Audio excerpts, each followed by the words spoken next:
Greetings from the Stampin' Up! Home office.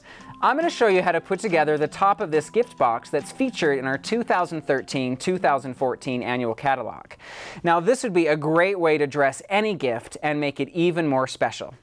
I'm going to start from the top right here and then work my way down through the layers.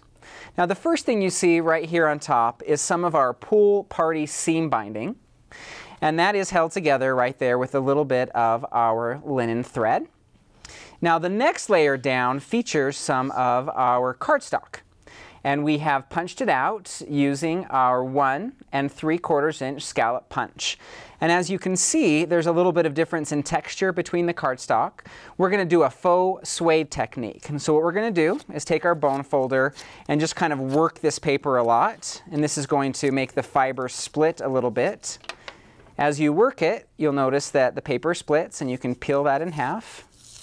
And then when you're done, you have this really nice suede effect right there, which adds a little bit more texture and interest to our layers. Now the next layer down features some of our designer series paper that's been cut using the designer rosette die and our Bigz shop. The die is an easy way to make rosettes, and you can customize their size by trimming your paper. Now for this project, I wanted my rosette to be a little bit smaller, so I've cut it down to, let me take that off so you can see it a little better, 1 1/4 inches from the scallop to the base of my cut right there.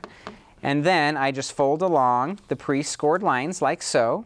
And when I'm finished, I end up with this rosette that I will put on my packaging. Now, the next layer down, as we go down from the designer series paper right there, features one of our tea doilies. However, I wanted it to be a little smaller than the size that came on the packaging, so it didn't completely take over from my rosette right here.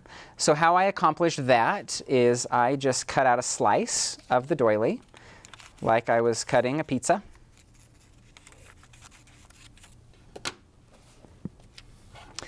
And then the middle's not going to be seen, so I'm just going to kind of fold in the middle a little bit to add some layers. It's not going to be exactly a circle, but nobody's going to be able to tell. And then once I've kind of made that a little bit smaller, I'm going to reintroduce that piece I cut out and tape it on top. Again, nobody's going to see what it looks like, so when you're finished, you have something that looks like that. And it's a little bit smaller, so it's more appropriate for our rosette for a nice layering effect. And then below those two pieces, you can see right here we have some good texture, and I use some of our creped filter paper for that. And again, that's a pretty big circle, and I wanted it to be a little bit smaller for my topping. So what I did was I just went ahead and cut a slice to the center of the circle. And then I'm just going to use the upside down of my tea doily right there. And I just wanted to stick out a little bit, and then I'm just going to work around making some folds. And I'm actually going to use 2 of these as I do this.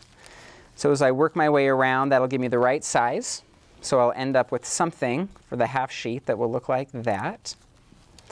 And then when I put 2 of those together and tape them, I have the bottom component for my packaging right there. Now I secured all of these together with some hot glue, so I knew they would stay in place. And of course, as you can see on the final packaging right here, I've used one of our craft gift boxes, and then I've also added some designer series paper to give it some additional color. And then of course we have the tag right here, and this tag features our You're Amazing stamp set. Thank you for tuning in, and have fun creating this fun gift topper. For more great ideas on how to take your paper crafting to the next level, contact your local demonstrator or visit stampinup.com. Thanks.